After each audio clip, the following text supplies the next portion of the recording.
On arrive au terme de cette riche journée. J'espère que vous tenez toujours bon. Merci infiniment à tous les intervenants qui ont apporté leur expertise, leur témoignage.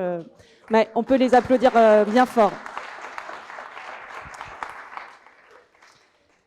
En quelques mots, moi, ce que j'ai retenu de cette journée, les sols urbains, ils sont assez mal connus, en fait. On l'a vu, rien que pour inscrire le thème de cette journée, sur le site de l'Académie du Climat, il y avait le choix eau, air, mais il n'y avait pas sol comme thématique de journée. Donc voilà, un petit appel à l'Académie du Climat pour prendre en compte le sol dans tous les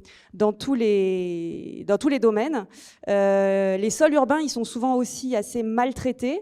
Mais on a découvert leur diversité. Donc moi, j'ai appris ce que c'était qu'un sol dinosaure, un sol vétéran et un sol caniche de salon. Je retiendrai.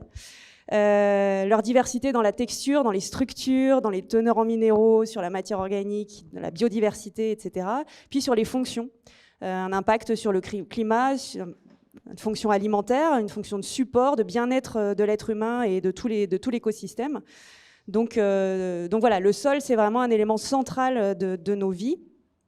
Et il faut les préserver. Et donc, préserver leur qualité, que ça soit la qualité sanitaire ou la qualité agronomique. Et pour préserver ce sol, donc il y a déjà la préservation du foncier, préserver les terres agricoles, les espaces naturels. Il y a aussi la préservation de la qualité du sol, ne pas polluer, déjà c'est la première chose. Et puis après, quand on a des problèmes de pollution ou de contamination, on a vu qu'il y avait des outils, des acteurs qui ont cette expertise pour faire de la dépollution, pour remettre en fertilité les sols.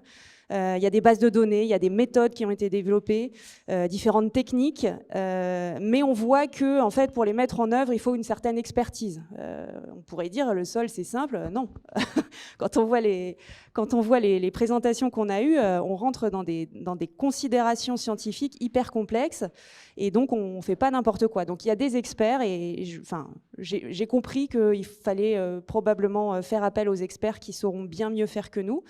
Et puis, il y a aussi de la recherche qui est encore nécessaire dans plein de domaines différents parce qu'on ne sait encore pas tout. Et donc voilà. Et grâce aux acteurs de terrain, on expérimente, on met en œuvre ce que les chercheurs et les différentes innovations qui sont proposées. Alors, parfois des fausses bonnes idées, mais aussi parfois des vraies bonnes idées.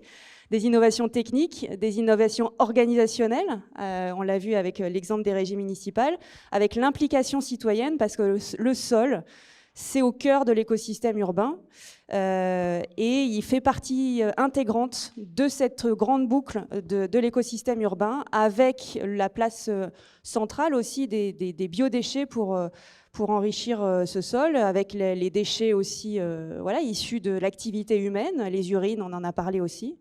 Mais pour que tout ça se mette en place, une volonté politique est nécessaire, et on ne peut rien faire quasiment sans volonté politique. Mais alors la volonté politique peut aussi venir de la base, c'est-à-dire que voilà, on peut en tant que citoyen mettre en place des choses et aller convaincre nos élus pour qu'ils puissent pérenniser et donner de l'impact aux petites initiatives qu'on va pouvoir mettre en place. Et puis ça passe par la sensibilisation du public, la mobilisation citoyenne autour de ces questions du sol. Et donc voilà, on est tous des acteurs et des actrices de notre avenir et les sols, de la protection des sols. Donc voilà, je vous envoie dans la ville avec toutes ces bonnes idées. Merci encore à tous nos partenaires pour l'organisation de cette journée. Vers de Terre Production, allez voir leurs vidéos sur leur site internet, leur chaîne YouTube. Le Réfort, allez voir sur le site du Réfort, le réseau francilien des agricultures urbaines. C'est un réseau francilien qui est gratuit, qui est animé par Victoire ici présente. N'hésitez pas à aller lui poser des questions. Et elle met en avant toutes les activités et les connaissances liées à l'agriculture urbaine sur l'Île-de-France. La FOP, si vous êtes agriculteur urbain professionnel, n'hésitez pas à venir rejoindre le réseau des professionnels de l'agriculture urbaine. Si vous êtes une collectivité, on a aussi un réseau de collectivités. Et merci à l'Académie du Climat pour nous avoir accueillis ici aujourd'hui.